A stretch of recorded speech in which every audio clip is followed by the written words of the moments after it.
صحیح بخاری حدیث نمبر 131۔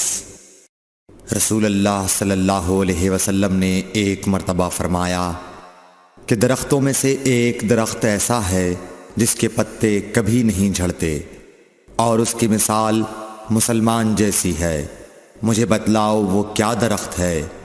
تو لوگ جنگلی درختوں کی سوچ میں پڑ گئے، اور عبداللہ بن عمر کے دل میں آیا کہ میں بتلا دوں کہ وہ کھجور کا پیڑ ہے۔ عبداللہ کہتے ہیں کہ پھر مجھے شرم آ گئی اور میں چپ ہی رہا۔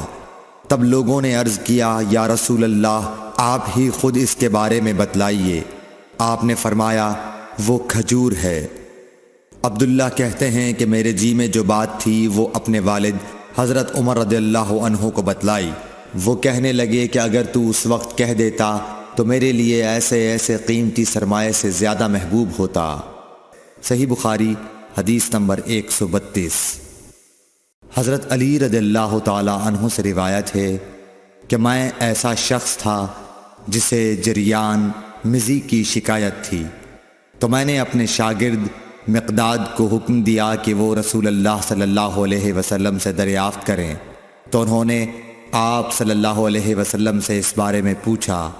آپ صلی اللہ علیہ وسلم نے فرمایا کہ اس مرض میں غسل نہیں ہے، ہاں وضو فرض ہے۔ صحیح بخاری حدیث نمبر 133۔ ایک آدمی نے مسجد میں کھڑے ہو کر عرض کیا، یا رسول اللہ، آپ ہمیں کس جگہ سے احرام باندھنے کا حکم دیتے ہیں؟ تو رسول اللہ صلی اللہ علیہ وسلم نے فرمایا، مدینے والے ذوالحلیفہ سے احرام باندھیں، اور اہل شام جحفہ سے، اور نجد والے قرن منازل سے۔ ابن عمر نے فرمایا کہ لوگوں کا خیال ہے کہ رسول اللہ صلی اللہ علیہ وسلم نے فرمایا کہ یمن والے یلملم سے احرام باندھیں، اور ابن عمر کہا کرتے تھے کہ مجھے یہ آخری جملہ رسول اللہ صلی اللہ علیہ وسلم سے یاد نہیں۔ صحیح بخاری حدیث نمبر 134۔ ایک شخص نے آپ صلی اللہ علیہ وسلم سے پوچھا کہ احرام باندھنے والے کو کیا پہننا چاہیے؟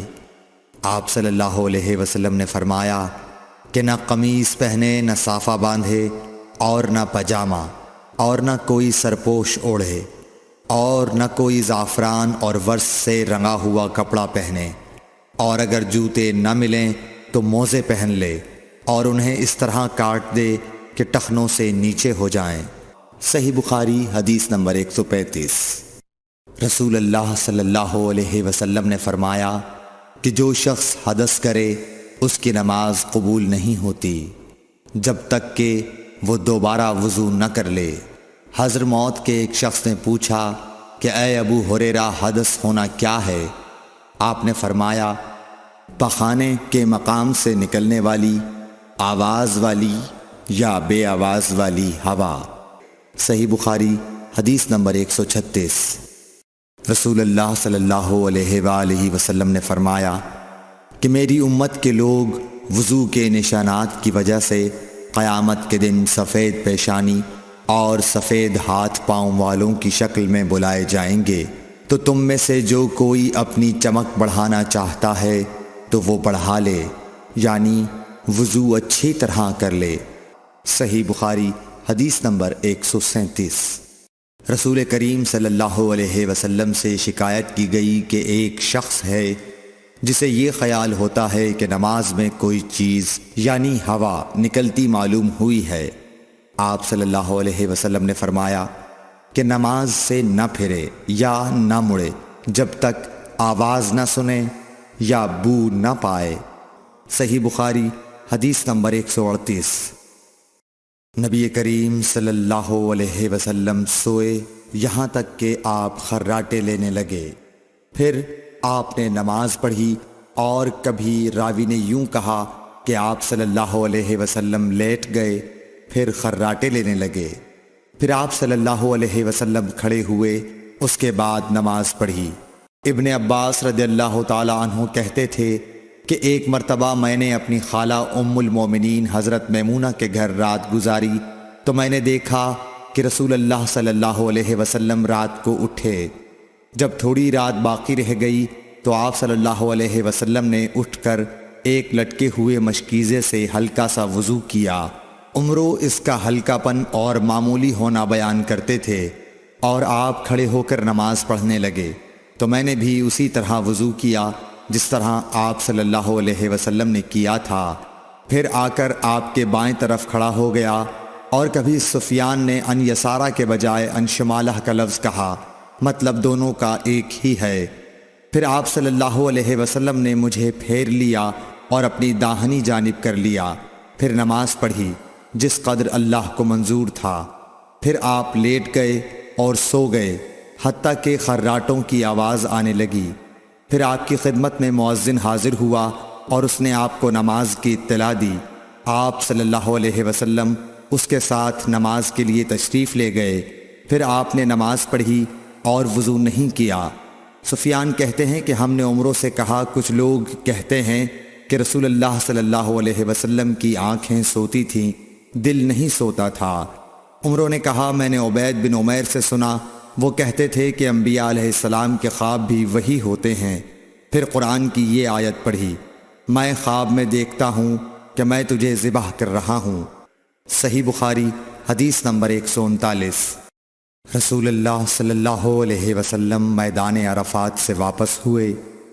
جب گھاٹی میں پہنچے تو آپ اتر گئے۔ آپ نے پہلے پیشاب کیا، پھر وضو کیا اور خوب اچھی طرح نہیں کیا۔ تب میں نے کہا، یا رسول اللہ، نماز کا وقت آ گیا۔ آپ صلی اللہ علیہ وسلم نے فرمایا، نماز آگے ہے، یعنی مزدلفہ چل کر پڑھیں گے۔ جب مزدلفہ میں پہنچے تو آپ نے خوب اچھی طرح وضو کیا، پھر جماعت کھڑی کی گئی۔ آپ صلی اللہ علیہ وسلم نے مغرب کی نماز پڑھی، پھر ہر شخص نے اپنے اونٹ کو اپنی جگہ بٹھایا، پھر عشاء کی جماعت کھڑی کی گئی اور آپ نے نماز پڑھی، اور ان دونوں نمازوں کے درمیان کوئی نماز نہیں پڑھی۔ صحیح بخاری حدیث نمبر 140۔ ابن عباس رضی اللہ تعالی عنہ نے وضو کیا تو اپنا چہرہ دھویا، اس طرح کہ پہلے پانی کے ایک چلو سے کلی کی اور ناک میں پانی دیا، پھر پانی کا ایک اور چلو لیا، پھر اس کو اس طرح کیا، یعنی دوسرے ہاتھ کو ملایا، پھر اس سے اپنا چہرہ دھویا، پھر پانی کا دوسرا چلو لیا اور اس سے اپنا داہنا ہاتھ دھویا، پھر پانی کا ایک اور چلو لے کر اس سے اپنا بایاں ہاتھ دھویا، اس کے بعد اپنے سر کا مسح کیا، پھر پانی کا چلو لے کر داہنے پاؤں پر ڈالا اور اسے دھویا، پھر دوسرے چلو سے اپنا پاؤں دھویا، یعنی بایاں پاؤں۔ اس کے بعد کہا کہ میں نے رسول اللہ صلی اللہ علیہ وسلم کو اسی طرح وضو کرتے ہوئے دیکھا ہے۔